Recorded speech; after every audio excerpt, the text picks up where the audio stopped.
Given a lot of information here, I'm going to start from the beginning. The beginning of the year, John had a total of £2,000 in 3 different savings accounts: current, savings, and super saver. So I'm going to say the amount in current is X, the amount in savings is Y, and the amount in the super saver is Z. And that allows me to write down an equation. When I add them together, I'm going to get 2,000.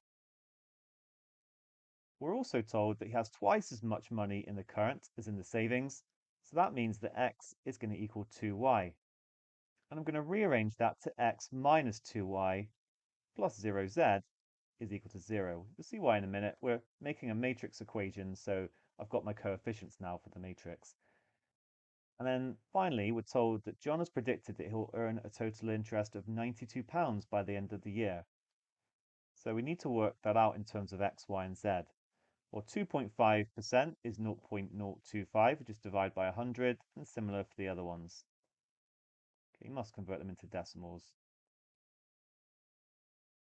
So we've got 0.025 times X. That will give me the amount of interest from the current account. And if I add that to 0.037Y, the amount of interest from the savings, and similar for the super saver, then I know that that is going to equal 92. And there we go. I'm just going to cross that one out. We've got 3 equations and 3 unknowns. That is enough to solve the simultaneous equations. But they've asked us to model it as a matrix equation, and this can be done by using our knowledge of matrix multiplication.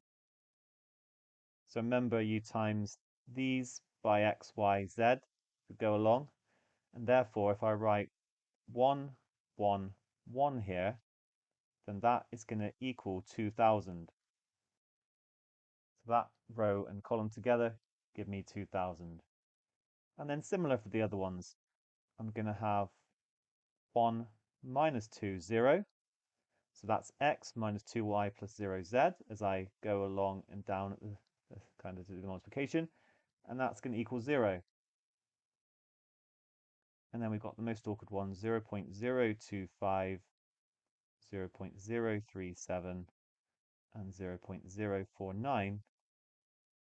That's going to leave me with 92. And that is our situation modeled as a matrix equation. Find the amount that John had in each account at the beginning of the year, so that means we need to find x, y, z. If I call this matrix A, then x, y, z is going to equal the inverse of A multiplied by 2,092. I'm multiplying both sides by the inverse, the left-hand side, actually that's very important.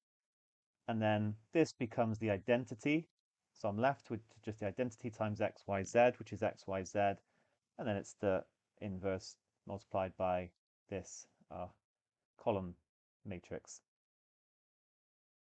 There's only a couple of marks, and it's going to be pretty complicated to do by hand. We can just use our calculator to work out the inverse. Okay, so we've got to find the matrix mode. Here it is. And I'll call it matrix A. Number of rows 3, number of columns 3. Enter our data. By the way, yours might look slightly different because you don't have to have it in this order. Okay, you could have swapped these around and then swapped the 20092 around. Absolutely fine.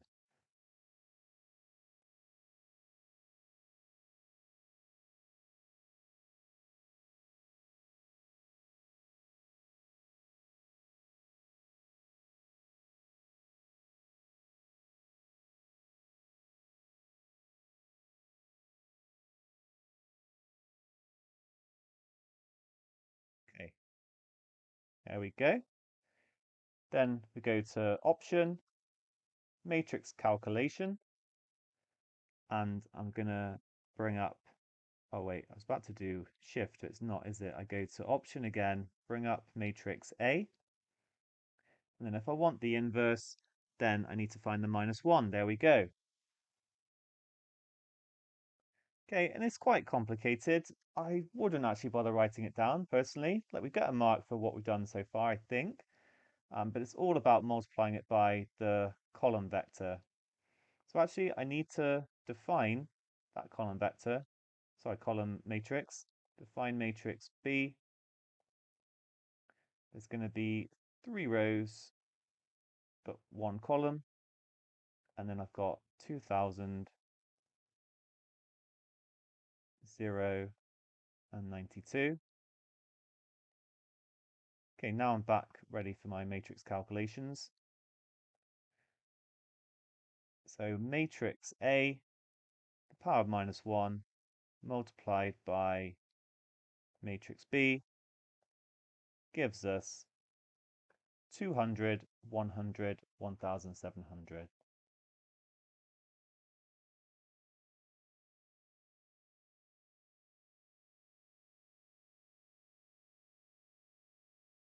So let me just remind myself, I think it was current account, savings, and super saver.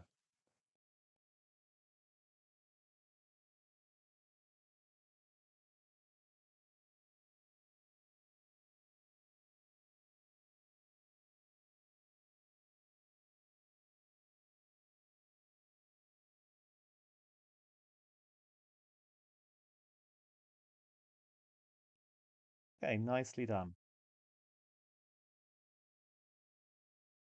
Finally, the question says, in fact, the interest John will receive is £92 to the nearest pound. Explain how this affects the calculations.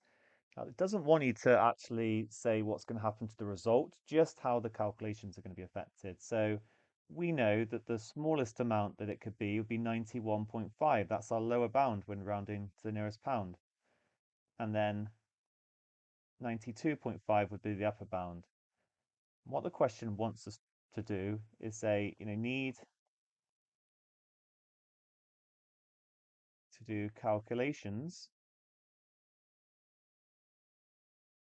for, you can either say these two or for 92 plus or minus 0.5, and actually obtain a range of values.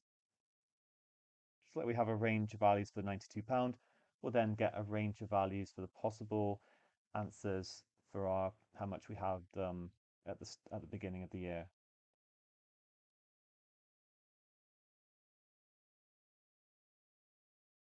It's quite a tough one, I personally think. It's a bit for a bit different.